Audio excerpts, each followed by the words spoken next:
Hey, we're in all parts of the world right now. Oh Argentina, yeah, India, the foreign land of Las Vegas, this is truly a world group that we have over here. strange town called Grass Valley, California, and Boulder here. Nishad is in Texas. somewhere in Texas. Oh, Texas is a different country. It is, I know. It is. It is. We're hoping for you to form a different country, okay? We know more people in India. Where are you located, Bhavani? I'm in Las Vegas. Oh yes, I do remember. Yeah. That's right. That's right. I'm in the Sin City. Yeah. That's right. With your Oh, Sindhu. I had a company there for 4 or 5 years, Bhavani.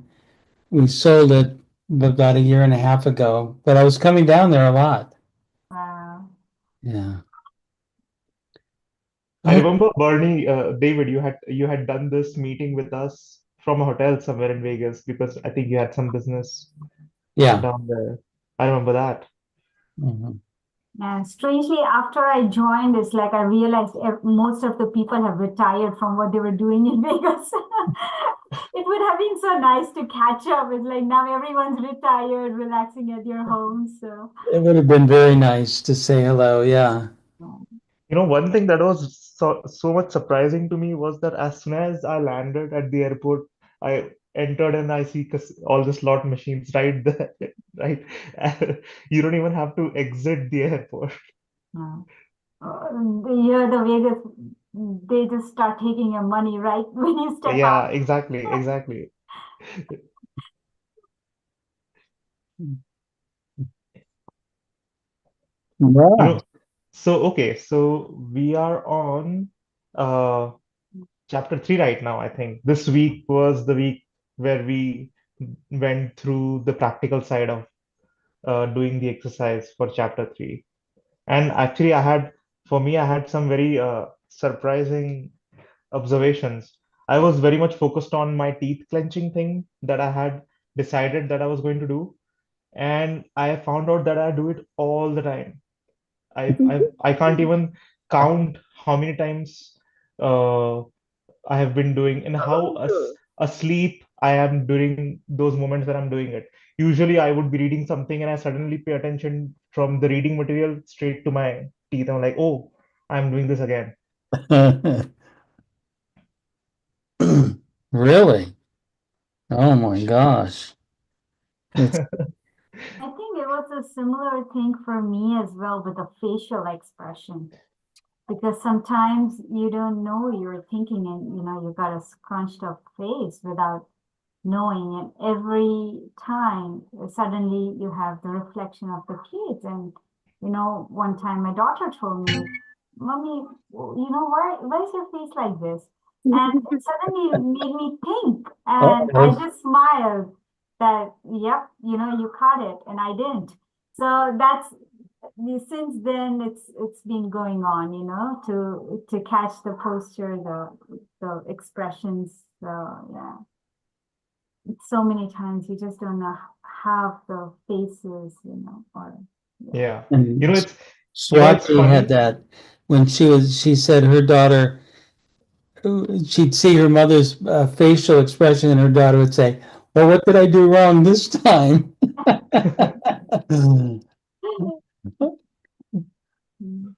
So on the page 43 of the book, it says, this is where it says make a list of categorizing those manifestations, right? Yes. And then it goes on, it says, pay especial attention to that manifestation which seems most precious to the machine's self-esteem. Keep it in mind that you're most interested in that particular manifestation on which the machine buries its feelings of personal insecurity. Uh-oh. Oh, oh, indeed. That's true for everybody except me. This is so interesting because what I noticed was that the moment, so this is exactly what I caught because the moment my daughter caught me with that expression and the smile came over me, I recalled that the smile was a facade to cover up whatever the scrunched up expression was, you know? So that the machine's self-esteem, I don't know if that relates to it, but for some reason, I didn't rethink it like that back then, but now that you mentioned, like both of them are just coming together because the moment I smiled, I'm like, why did I smile? That was the first thought that came to me. And I realized that it was out of ego to make yourself feel good. And like I saw it as that thought process of why what was happening, but I just noticed everything happening like, you know, within a second's time frame. But Mm. this machine self-esteem, and sometimes you're always smiling, right, to people or something like Yeah. it could just be out of habit, like not inner joy, you know, or something. I think for the longest time for me, I was like carrying a shield in front of me, like a battle, like they do in war. You have a shield. I was like protecting myself against being eaten by the world. And so I'd smile and be nice and all this stuff. But now, lately, I truly am feeling contentment. And so it's a different response to the world, and people respond differently. But it was in very important armor that I'd have to protect myself. I think in my case, there are all of them. There's teeth clenching, there is holding back, the facial expressions. There's so much to notice. Like even if I'm right now, I'm noticing my facial expressions. It's, I still feel it's too many things to look at. But I did my exercise of relaxing my. Go ahead and take down the sharing. Go ahead. So I did the relaxation of the lower central, like centrals, like I told you, like there's a habit of clenching and the fear of losing it all. Mhm. So I did work on that, and it, of course, it works. Every single time it works, but sometimes the fear comes over again, and then there is the need to hold on to it. But there's so much work to be done on all fronts, whether it be facial expressions, clenching, holding tight in your body at different places. I think it's essentially after a point, it is only about where are you holding the stress in your body deliberately. Yeah. Right? There'll be some place or another, whether it is the face or your, stomach or your perineum or your, a hand, one toe would be stiff. Sometimes one hand would be in a different posture, which is stiff. So, yeah. When you said toe would be stiff, I just realized how stiff my toes were, like, and I immediately jumped. Oh, Yeah. I don't know, maybe it's the body's natural defense mechanism from protecting it to drift away without our knowledge. And it could become into a fear-based defense mechanism. I don't know if it is good or whatever, but once you start noticing this, then you realize the opposite of it is non-fear-based, relaxation-based, where you let the energy flow inwards more consciously. It's all, it's an interesting thing because we lose our self. It's like our self goes away. But when we focus on ourself and into the world, it's a whole different planet. It's a whole different planet. And Bhavani, it's okay if your kids want to join us. It's very boring what we're doing, but they're welcome, okay? No, they Maybe had to share how much they ate because they were having their dinner. So they wanted Okay. That's okay. It's all part of the dance, and we love them to be part of it. And so, Alka, like what you mentioned, it reminded me of Bhagwan's words that he used to say that a lot. કે થઈ થઈને શું થવાનું in Gujarati. Like, what's the worst that's going to happen? Like, what is the worst that can happen? So, what is the fear for? So every time I was scared of something, when you mentioned that, his sentence just popped up into my thought. That what's the worst that can happen? So, like, થઈ થઈને શું થવાનું? So, yeah. But I could not still grasp it until recently, So mhm. to just let go and let That existence take statement care. helped me a lot. Like that statement helped me a lot. Like Good. thai means to happen. Like this will happen, that will happen. How much will happen and how much can happen? That is the translation of it. Mm. What's the worst Okay. that can happen? Like that's what it translates to. But yeah, that statement has stayed with me also for a really long time. What's the worst that can happen? It's Let me not be what's the better.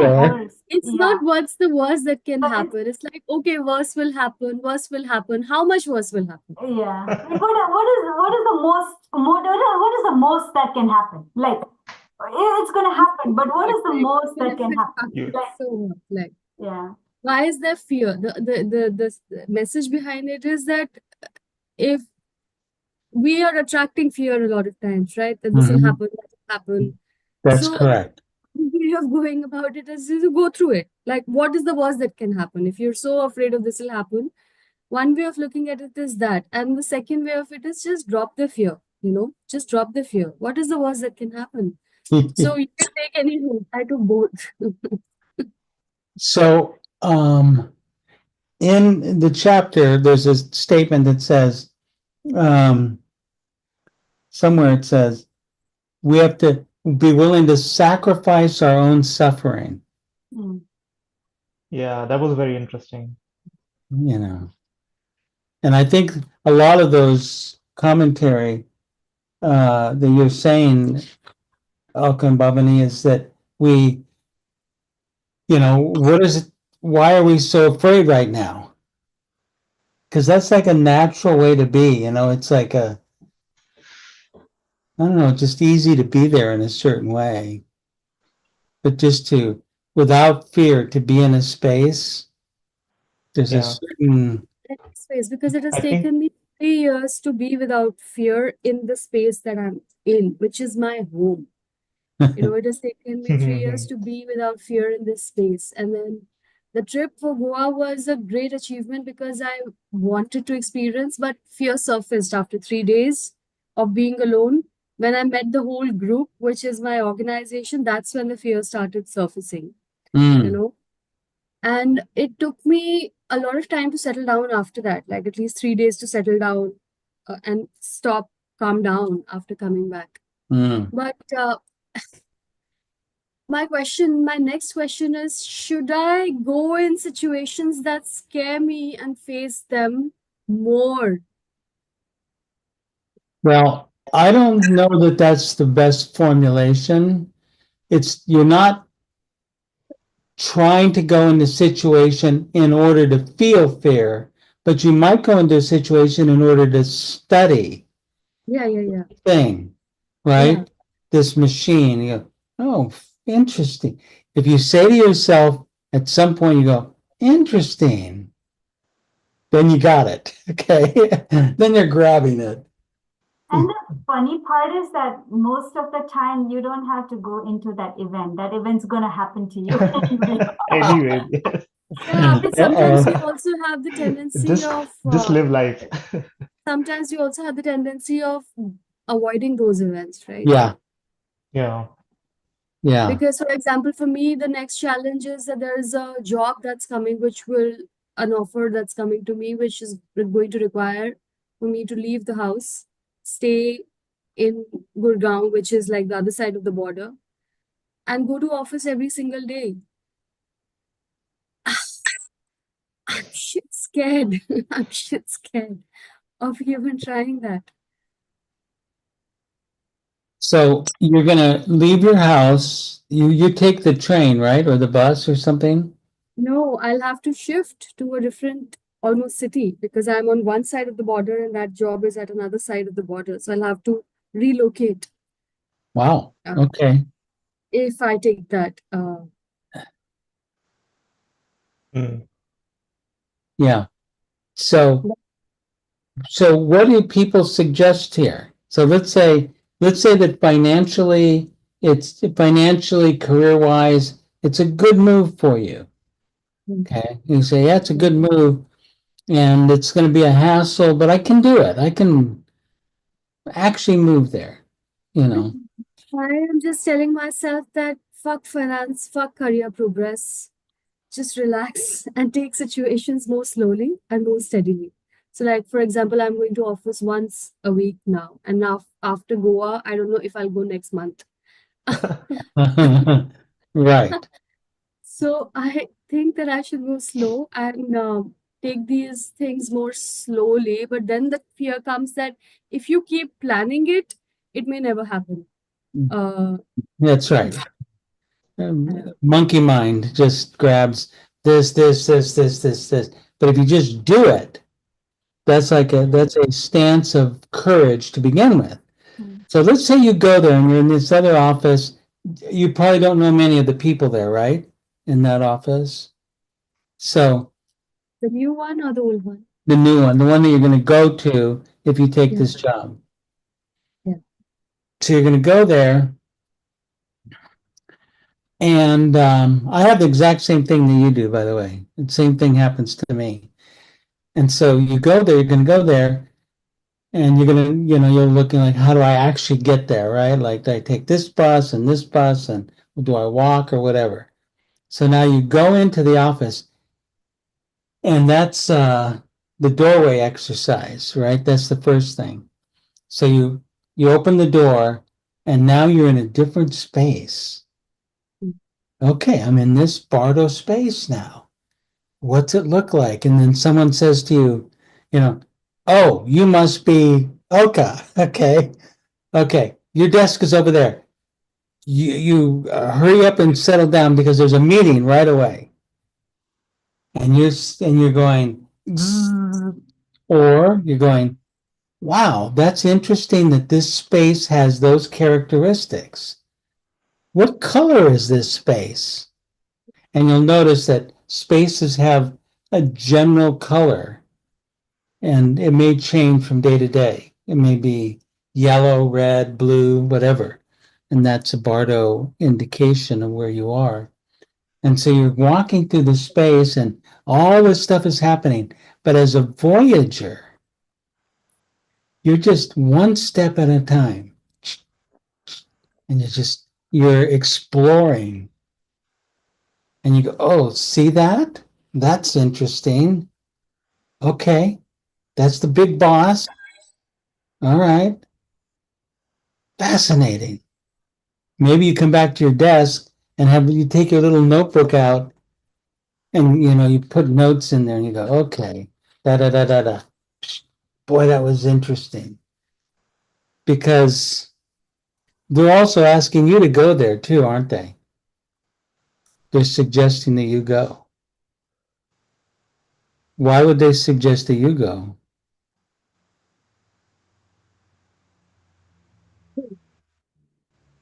Hmm? Who is the they that here? I mean, like, you're going The to a new company. different place, right? No, this is not with the same organization. It's going to be a completely new job. Oh, this is a different organization altogether? Yeah. Better yet. How do they even know that you're who you are? I met them, and And there's LinkedIn. in Goa or in what? No, this was way back. I met them in December. I was just wanting to explore, and this agent, like a, what do you call this? HR outsourcer, freelancer approached me that there's a job like this, and I quoted a money that I thought they'd never give, you know, like unreasonable kind of a hike. But I knew that if I have to be in the position that they're offering me, I'll need that kind of money to sustain myself. And it's not like I'm going to be a millionaire or anything, but it's a very good hike. So they accepted it. They accepted it. So let me ask you, just from an objective point of view, why did they, first of all, why did they offer you the job? And why did they accept you even at the high, whatever that means, high salary?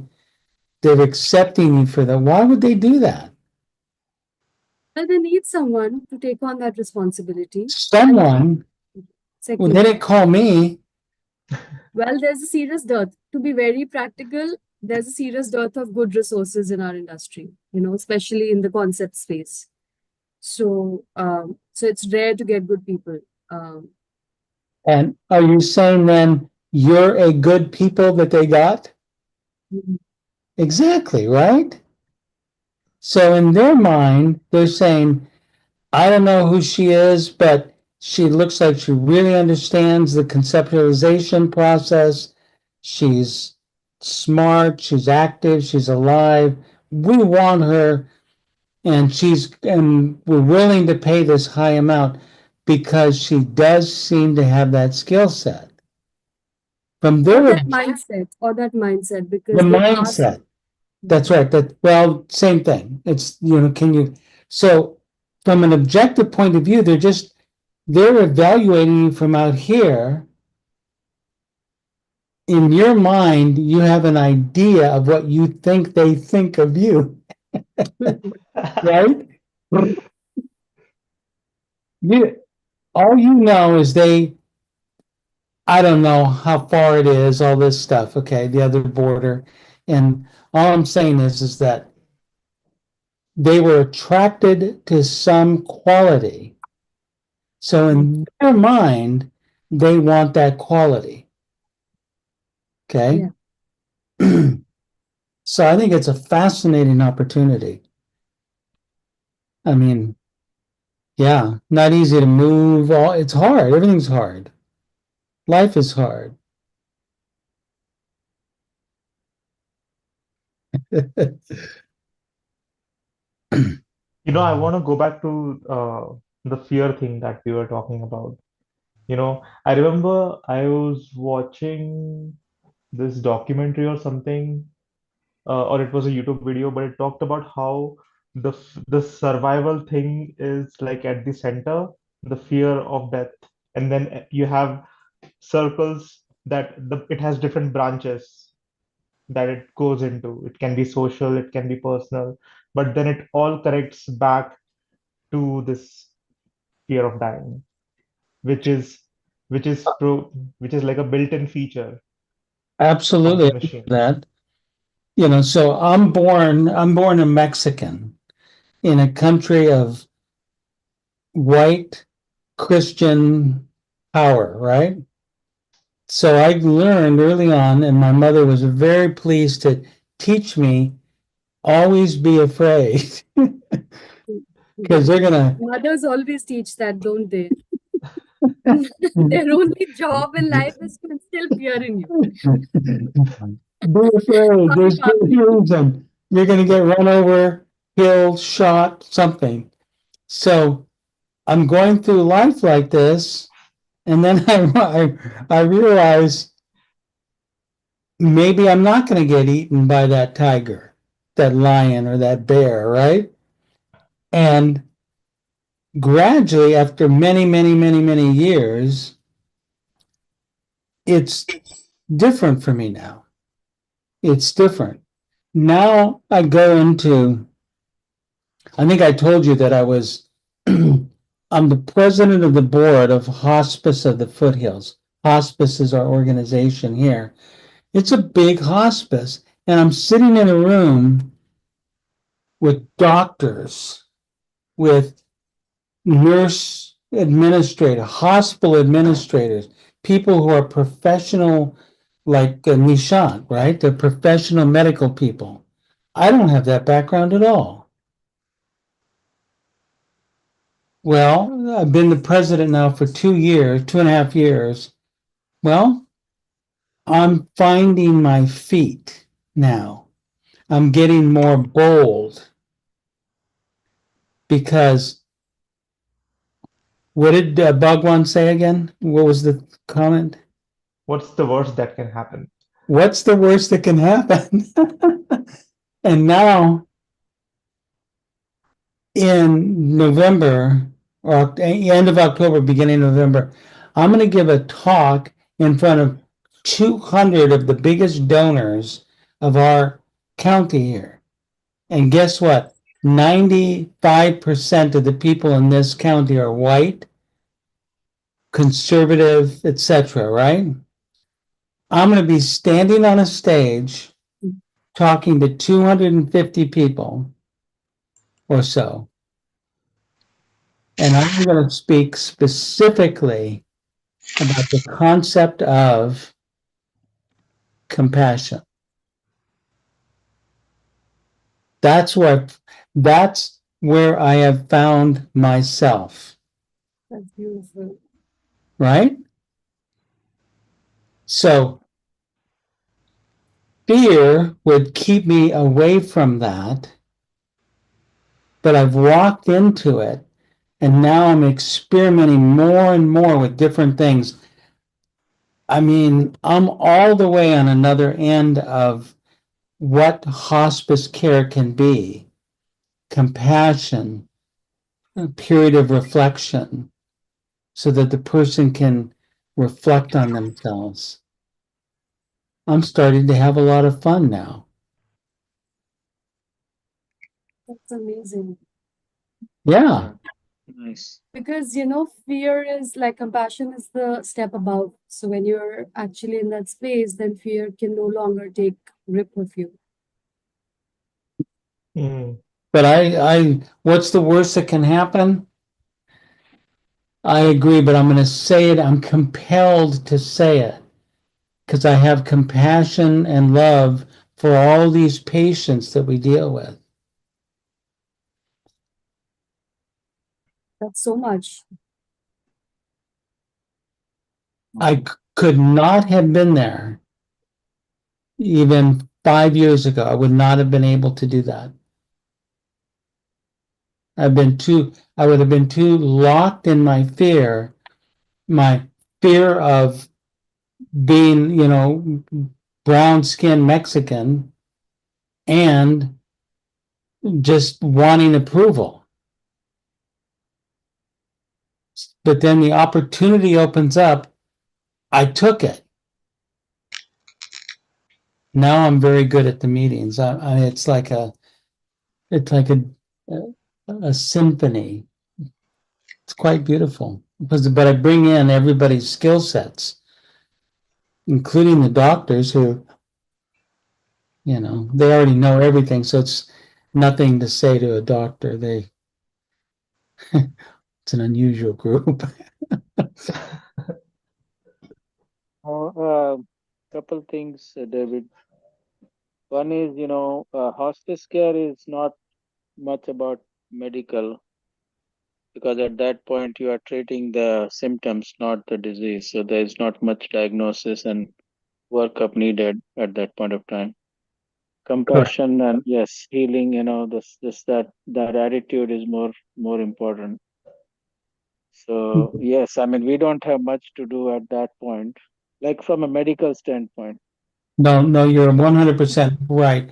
We have a medical doctor on staff, and his job is to monitor pain levels to make sure that the pain isn't too severe, that the medications are proper, things like that. But so the team for the hospice patient is a nurse, social worker, and somebody that's a care person. Then we're adding certain things to it. We're adding other aspects, Reiki, massage, Yeah. And we're adding that it's not covered in Medicare, so we don't get paid for it. But as I've said in the past, people donate to us because we're doing extra over and above. Bereavement. Mm. Bereavement, I mean, where's that in the medical book?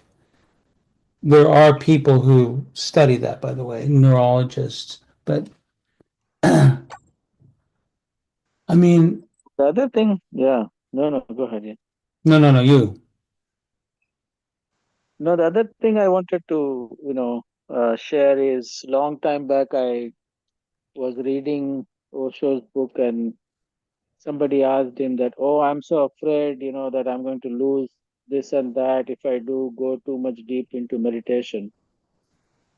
And Osho said that, what are you afraid of? You don't have anything to lose other than trash. You don't have any of your achievement. All that you have is junk. So even if you Wow. lose it, you are going to just get rid of junk at that point of time. I mean, So, I it's think, hilarious. but what yeah. I understood from my experience is that most of that, like as far as to what I know, 99% or plus more would be that of the mental, buildup that you have of the loss. So it's not like I remember being in such a state where I could have dropped everything and I couldn't. But in that state, I realized that it was just that mental state of one thought that held me on, that Mhm. one thought of not letting go. And Wow. it could not be that, and especially being a female, what I realized was that dropping the I means, you don't have a sense of your body. And what if people take advantage of that? Like that is so, like, that is the only thing that held me in that moment, which was about being a female and not having a sense of yourself, so that people could take advantage of you and you don't feel anything, so at some point, like it's an ego factor, but at the same time, it was that attachment. Like later down the line, almost 10 years down the line, I realized that it was an entire attachment to the body. But it took me 10 years to see that, of just even if you drop the body, what else would have happened? But to see that, like it took 10 years, but basically it's all a mental buildup of whatever the attachment is. So I think like everything is like a mental buildup. Like that's what 99%. Like I that's what I Yeah. see. You bet. Psychological, I mean, it seems like it was a survival strategy, you know, I that you think had. it was rising above the survival strategy. No, what I'm saying is the thing that had kept her blocked from like saying, uh, let if I lose myself, the fear was itself a survival strategy, right? She Yeah, wants fear was a survival she strategy, wants but to letting keep herself safe. Yeah. And the thing is that what happens is that everything that happens in the past, it starts blowing up in that very instant of yeah, yeah, that you can drop the I at this very moment. Like you could just yeah, there is, and that you could drop it. But at the same time, there's this thing at the back of you because you've seen people take advantage of you, because you let go of things and because you're a female, you don't think too much, of people trying to touch you or this and that. And, like you feel, oh, it's just a body, and when you have such a mindset, it's scary at the last minute, when you're about to let go, you've let it go so many times. What if I don't feel anything at all, And that is so scary that it held me back. So what I realized is that from that moment, I realized that everything is psychological, that all Mm. the aspects are yeah, just yeah. attachments, psychological attachments. And sometimes I feel that we program people in front of us to behave in a certain way. Nice. So that Nice. psychological extension is not just us, but our projection of onto the environment. And people are actually, it's actually our game that they are playing, you know. There's a lot of giving and taking when it comes to stuff like that. You Yeah, project and you accept. yeah, but you are at least aware, they're not even aware. Yeah. Yeah. So guess what? I mean, it's like we emanate a certain psychological state that people pick that up. They pick up that state and they respond in like, right? And sometimes it's like they respond and they can see you're afraid, so they take advantage of it somehow or whatever. So But we, sometimes we also write our own doom. Like sometimes we create difficult situations for ourselves through people. Um, Don't need people for that. You can just do that to yourself. yeah, But I've also noticed that when you let go, there are people who come protect you at any cost. Like when you're in a state where you're vulnerable, nature will bring in Yes. people to protect you. Yes. And that is something which I've seen way too many times. When you're in a certain state, you have people who just like out there just caring for you without anything, wanting anything back in return. So again, the statement, right, what Bhagwan said, what is the worst that can happen? Like, why can't you trust existence so much? You know, like what is it that you're looking or trying to protect, right? oh,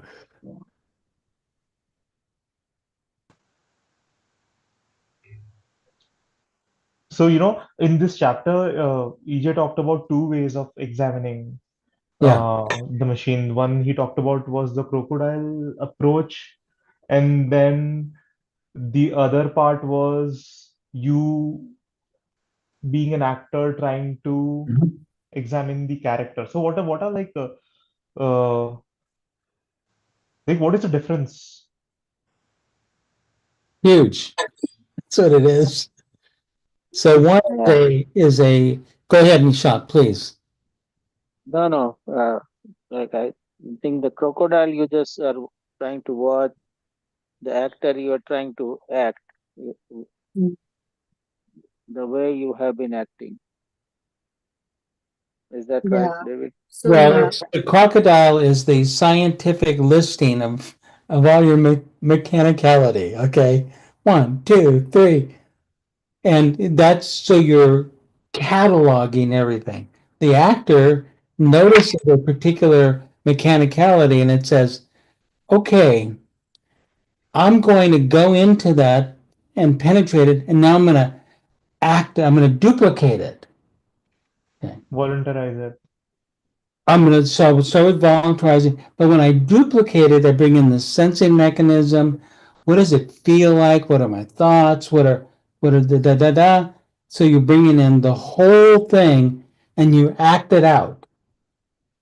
Now you might say, why do you do that? Because then the mechanicality says is invaded by presence and attention. And I was wondering, Nikhil, if you would have you practiced the have you practiced the particular thing that you were going to observe? The clenching the teeth? Yeah, Yes, yes. good. Is it something that you could demonstrate for us? Maybe teach us how to do it? I'm doing it right now. Let's see. So wait a minute, I can't quite get it. How are my teeth are a little more exposed? What are my muscles like?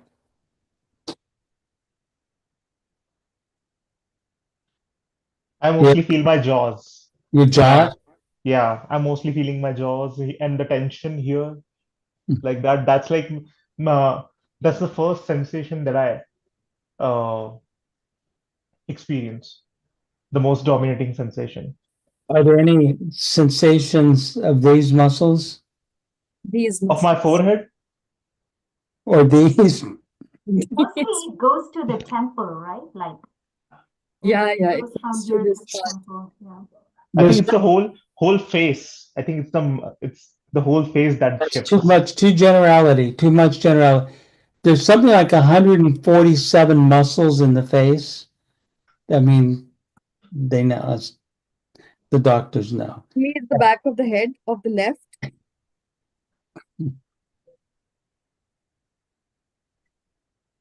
Yeah. There are the small muscles there. That's why there are so many because they are very small muscles. Are you saying I have a small brain? No, the You facial said it. muscles are very small. So like the arm muscles, biceps, triceps, they are huge muscles, right? Hmm.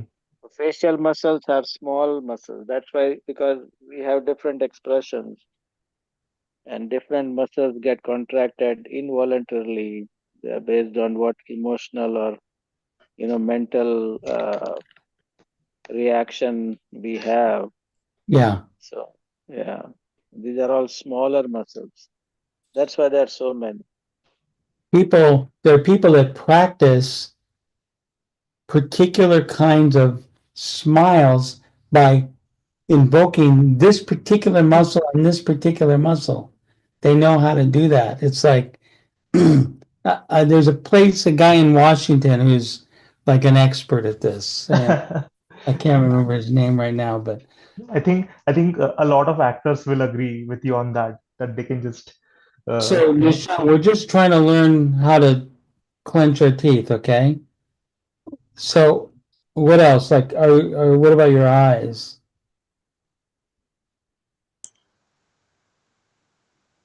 Breathing is definitely disturbed when you're clenching the feet. The breathing is- breathing. No breathing. Forget the breathing. Okay. What else? Yeah, I mean, we want to become experts at clenching our teeth, okay? Yeah, good point. I also wanted to add that the studying is not like you could easily go in and out of both of these, right? Like it's not something that you're just doing this or just doing that. It's like something which is so transparent that you'll be doing both of them. It'll be like intermingling, and Yeah. other mechanism which I'm trying to find where it is, but in one of them he mentions like a different thing as well. I don't know where I read it, but yeah. Can you repeat the intermingling part? Like what was that? No, there's one other thing I'd read as well, but I just can't get the hang of it. Like, so over here, like he talks of the studying of both of them, right? As the crocodile or as a Oh, theatrical character. But so one thing is that you could like either it'll basically fall into each other. Like it's not that you just studying it as a crocodile, but at the same time, like you'd also see it as the minute manifestations in itself too, so like they basically merge into each other. So Yeah. it's not just this There might be a whole suite of mechanicalities right. that happen at once, right? Yeah. It's not just clenching his teeth. The top of his head might be doing something, his feet might be doing something, his chest might be going like this, and and yeah, it's like a whole concert that happens. But because we're studying the machine, the physical body, we can see it, right? We can see that one manifestation, and it helps us penetrate the whole suite of things that are happening at the same time. I'm just going to read a paragraph from page 49. You don't need to share it, or maybe you want to. It says,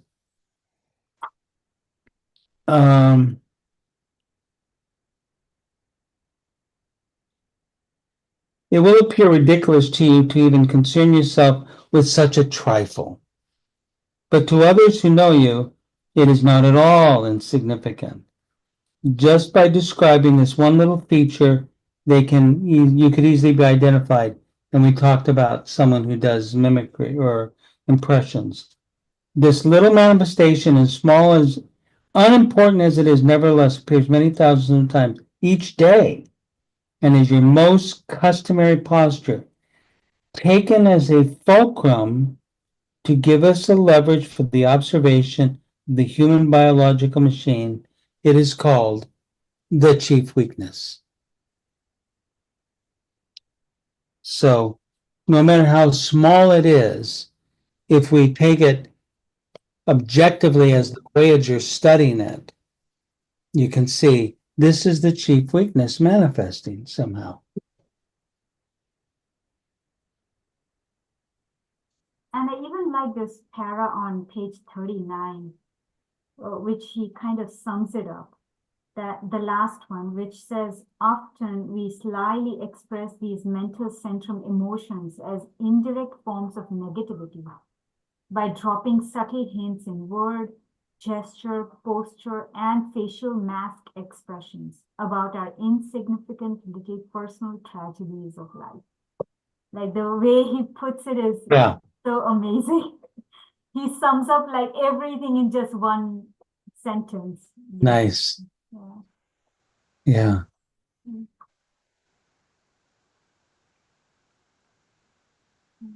And even the para after that, like it's pretty interesting, you know. Which I loved the way he put it. So the machine seems to have a virtually inexhaustible repertoire of postures, gestures, and facial masks, which can, without actually saying anything, subtly express negative emotions. These subtle manifestations of the machine should be closely observed with the ordinary attention, without making any attempt to use supernormal attention at this time. So like the way he adds that, don't put any supernormal attention, you know, like just casually observe, like a wave passing by on a beach or something, you know, just like you would observe a bird flying away, you know, but without saying, oh, look, a bird flew, you know, instead of doing that super normal, that, oh, what a thing, you know, I mean, the way he puts it is so beautiful. Yeah. And these simple little observations will provide data for an experiment, which will be explained. So, yeah. I think that supernormal was something I really loved. Good. Good. I want to, It's interesting that if other people, we've never really done this, but if other people, like if I was sitting in a hotel with the Bernie and I described what I thought your manifestations were, Bhavani, you go, oh, yeah. Or if we were describing Nikhil, he would go, oh, that, yeah, you know, or we have no idea what Nishant looks like, but it would be the same thing, right? That there's usually a characteristic, and I told a story about a friend of mine who he's been in the school for a long time. He had one time he had a big mustache, and whenever this conversation got to a certain point, he'd start playing with his mustache. is that Carmen? Who? Carmen? She doesn't have a mustache. Oh no. I am confusing with At least not big someone. enough to twirl. But so this is just our machine that we were blessed with inhabiting, okay? We're blessed with this because now we have something that we can work, and what a wonderful choice that is, right? Just a delight, a thing of delight. So No, I think the work on self is like the single most worth it thing I have found to do. till now. You bet. I mean, it's worth the stretch. It certainly is. 100%. Of वो everything पर्दे को super, हटा के बंद कर दो Huh? पर्दे को हटा के बंद कर दो like I was saying, of everything superficial, it seems like the most real thing to strive for. Also, we can do the tense relax on the same thing. Yeah, yes. Tense Yes, relax. yes. That's it. You brought that up a few times. I think Rajan talks about that maybe in his talks. And Yeah. so that's just, it's another trigger for noticing where does the mechanicality begin. And you can see that tension growing. Well, grab it, notice it, and then use your fine, beautiful attention to relax that muscle. And even like what Nikhil is saying with the clenching, right? Like if you clench it knowingly, then automatically it'll relax. So again, the tension relaxation, you could practice it there. You tense it knowingly, tense it as hard as you can, and then you relax. So that itself, it's really beautiful what, Nishant is saying. So next week, I thought next week maybe isn't it better for us to read the chapter together? Yes. Would you rather do that? meaning no I mean, we you should can read the chapter on your own throughout the yeah week, but we come back and we read it together okay as well. okay And then One thing I just, sorry, go ahead. no. No, just, just for understanding, that character, there is a character called Jason Bourne. So Jason Bourne, he forgets, he has no memory Mhm. of who he is, but he has all the muscle memory of a spy. So anytime he's going around, he's constantly is aware of all the people around him, and someone is trying to kill him and someone is trying to get him. So that's who we are, we are Jason Bourne. Constantly. In Yeah. the later chapters, EJ uses that term to become a spy on Right. himself. Okay. That's beautiful. Another job added to the list. Next chapter is called Booby du Jour. Ordinary man is a slave to involuntary, restless movements, which prove he has no authority over his biological machine. So, read the chapter.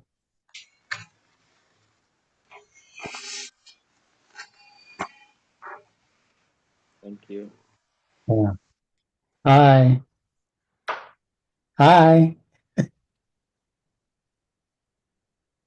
What are you guys doing tonight? What'd you have for dinner? What did you have for dinner?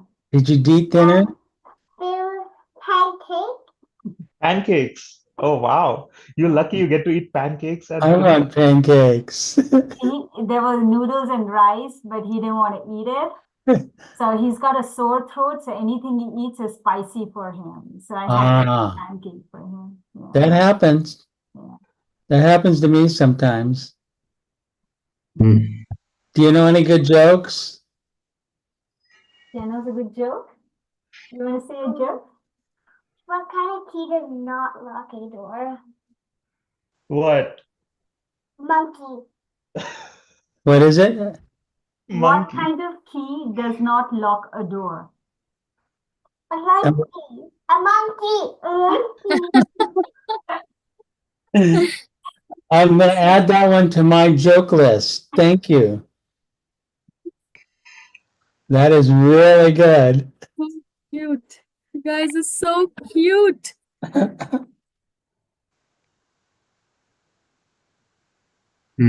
Jokes. I love magic. things that are fun. Magic tricks. Do you ever do magic tricks? Do you do magic tricks?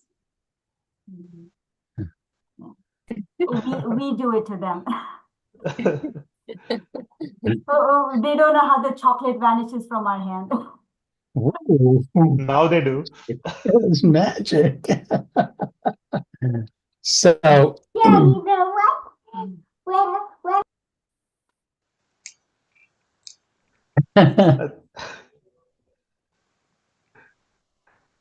do they not, Alright. can you snap your fingers? Wait, You can't see her. it's something good to learn. And also, do you know how to whistle?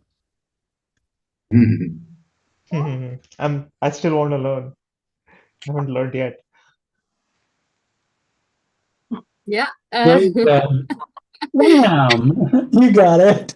Yep. Duffy. Want to say bye to them? Bye. Good meeting you.